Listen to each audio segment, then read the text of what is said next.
जय शिवराय, जय शंभूराजे. सर्वांचं आपल्या नवीन ब्लॉगमध्ये स्वागत आहे. खूप दिवसानंतर आज आपण ब्लॉग स्टार्ट केला आणि कालच पुण्यावरून निघालो आणि बाईकने गावी आलो आणि थोडंसं गावी आल्यानंतर फ्रेश झालो आणि चला म्हटलं आता शेतामध्ये जाऊया. हा आमच्या मामांचा मुलगा अमित. आता थोडंसं आपण इकडे बघा, आपले मोठे मामा आहेत, ते भाजीपाला वाहत आहेत.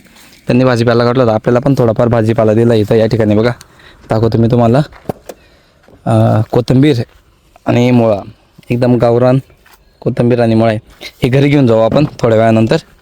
आधी थोडंसं म्हटलं फिरूयात शेतामध्ये. ठीक आहे, चला जाऊयात आपण. चावी बाईक लॉक करून दिली. थोडंसं आपण चिंचच्या झाडाकडे जाऊयात. चिंचा लागलेल्या आहेत, आत्ताच थोड्या खाल्ल्यात आम्ही चिंचा. पण या साईडला बघा, इथं आपण हे शेडमध्ये तुम्हाला मागच्या वेळेस पण दाखवलं होतं. बैल आहे तिथं आणि एक गाई आहे, गोमाता. चला जाऊयात आपण आता पुढं. शेतामध्ये सर्व हिरवळ आहे आता, कारण कांदे वगैरे लावलेले आहेत. त्यानंतर इकडं मक्की लावलेली आहे साईडला. या साईडला पूर्ण मक्की आहे, म्हणजे बैल गाई जे असते त्यांच्यासाठी चारा. इकडे पाणी चालू आहे. पाणी काय लावले दादू? मक्कीला बघा, इथं पाणी लावलेलं आहे. या साईडला आपली मक्की म्हणजे बैलांसाठीच चारा वगैरे जो लागतो तो या ठिकाणी लावलेला आहे. आणि इकडे गहू टाकलेला आहे पूर्ण. हे आपल्या मामांचं शेत आहे, गहू लावलेला आहे. आपण आता तिकडे चिंचकडे जाऊयात, बघूयात. सगळं पाणी झालं इथं. काय दादू, हे पूर्ण फुटलं ना इथं, पूर्ण पाईप लाईन फुटलेली आहे. सगळं पाणी पाणी होतंय इथं, खूपच जास्त फुटलेलं दिसतंय. इथं लय फुटलं ना दादू. हे बघा, इथं पूर्णपणे पाईपलाईन फुटली, पाणीच निघतंय पूर्णपणे. चला आता थोडंसं म्हटलं खूप दिवसानंतर आलो शेतामध्ये, थोडंसं फिरावं. आणि सायंकाळ झाली आता, बऱ्यापैकी शांतता आहे. सगळे घरी गेले असतील शेतातनं काम करून. भाऊ पण आत्ताच गेला. गव्हाला पाणी लावलं होतं त्याने, गहू पूर्ण भरला गेला आणि आता त्याने मक्कीमध्ये पाणी टाकून दिलं असेल. गहू इथं भरला का तिकडं भरला? त्या साईडला. हां, त्या साईडला गहू भरलं त्याने, नंतर इकडं मक्कीला पाणी लावून दिलं आणि गेला तो. या साईडला बघा विहीर आहे आपले. किती खोल दादो? 80 फूट. थोडं सांभाळून. इथं बघा या साईडला विहीर आहे, 80 फूट विहीर आहे. पाणी चालू असल्यामुळे थोडंसं आपण मध्ये नाही जाणार, खूपच खोल आहे. सगळी घाणी या साईडला बघा, पूर्ण हिरवळ असल्यामुळे पूर्ण घाण झालेली आहे विहिरीच्या आजूबाजूला. हे आपल्या मोठ्या मामांचं शेत. इथं कांदा लावला आहे, पूर्णपणे कांदा आहे.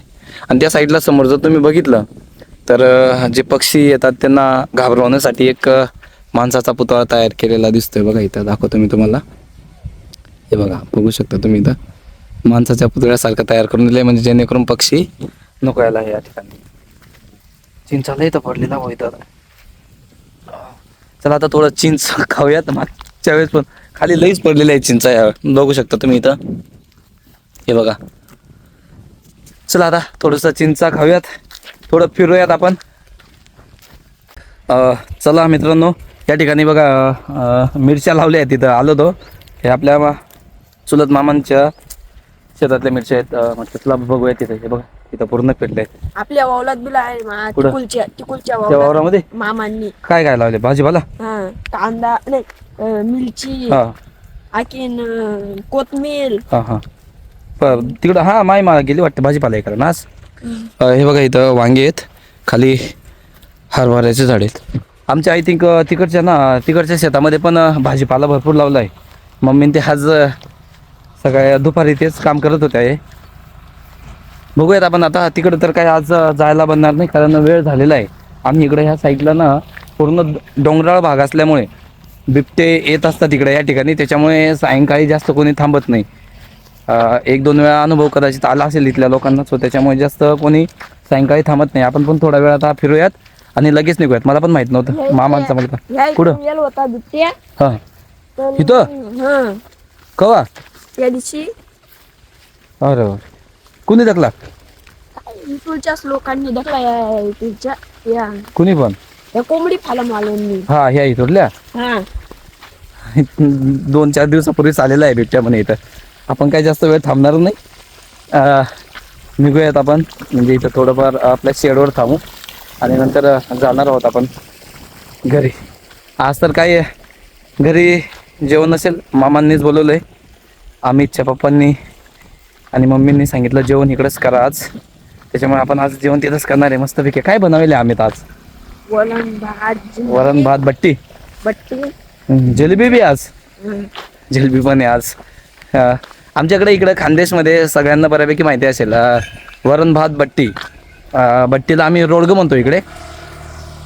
हे खूप जास्त चालतं, आठवड्यात 1-2 वेळा तरी स्वयंपाक करतात हे, आणि चांगलं असतं शरीरासाठी. सो त्याच्यामुळे ठीक आहे, थोडंसं फिरूया ना. कोथमीर नाही मग भरपूर लय झाली तिथं आता. हे बघा इथं मामन त्यांनी कोथमीर काढली. हे आपले मामन ते आलेत, भाजीपाला ठेवला इथं. हे बघा इथं भाजीपाला बनवून मामांनी दिली, कोथिंबीर ठेवली आपण बाईकमध्ये तिथं. सो चला भेटूयात थोड्या वेळात. चला आता आपण जाऊयात, बराच वेळ फिरलो. मामान ते पण आले होते, मामान ते गेले तिकडं. चला म्हटलं आता वेळ पण झालाय, निघूयात आपण आता. चला अमित बस. आज अमितने कॅमेरा घेतला हातामध्ये. चला आपण निघूयात. चला तू पण बस ना, बस ना, बस ना.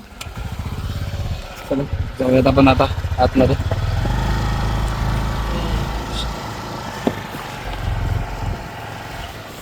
आलं तर कापून घेऊ ना. ते कापून घेऊन.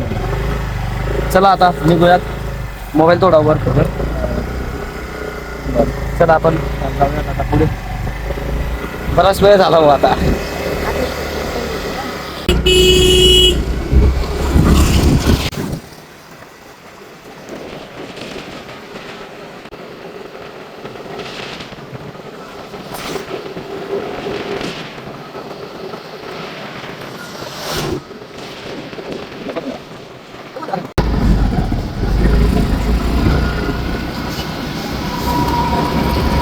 आता हे आमच्या काकांचं दुकान.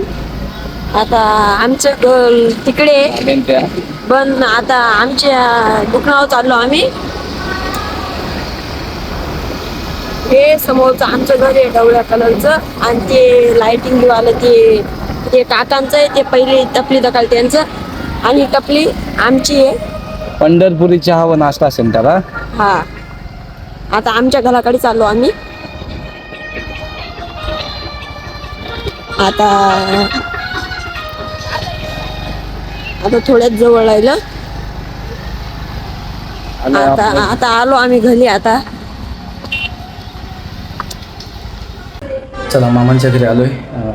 बसूयात आता, जेवण करून घेऊयात. जेवण झालं की मग आपण तिथं जाणार आहोत. सो आजचा ब्लॉग आपण इथं स्टॉप करूयात. भेटूयात पुन्हा एक नवीन ब्लॉग सोबत.